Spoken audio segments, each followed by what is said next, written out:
So there is a safe way to store that breast milk. It is okay on the counter for, four, maybe even up to 6 hours. It's safe, but we want to get the breast milk in the refrigerator or a cooler as soon as we can, if you're able. But that breast milk can be saved for months, 6 to 12 months in a chest freezer.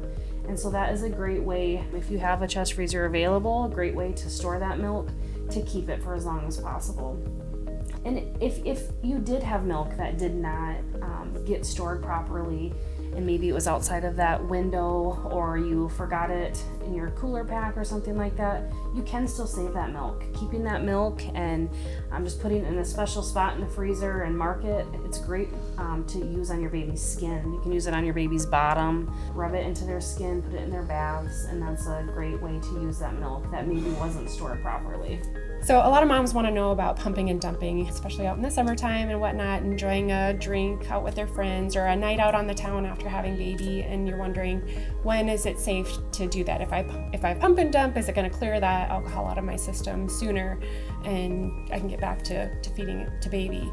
And actually, it's not the pumping and dumping that is going to be safer for baby. We don't want to waste any milk that we worked hard to pump. But if you're feeling the effects of that alcohol in your system, then you're not going to be wanting to give it to the baby. They actually usually don't even like the flavor of alcohol in the milk, so they'll usually refuse it anyway.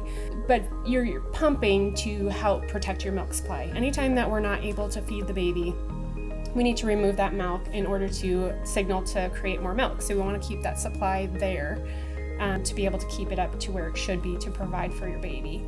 So if you don't feel any effects of the alcohol in your system, you are safe to feed your baby. It's transient. You're not going to get it out by pumping it out. It's going to move through your system and it's going to clear out in its own time. So typically, I would say feed your baby, have your drink, and then by the time you come around to your next feeding, you should be good to go. But if you're inebriated and you're not feeling like you can take care of yourself, then you can't take care of your baby and you can't feed them safely. So make sure that your baby's with somebody else who can safely take care of them during that time.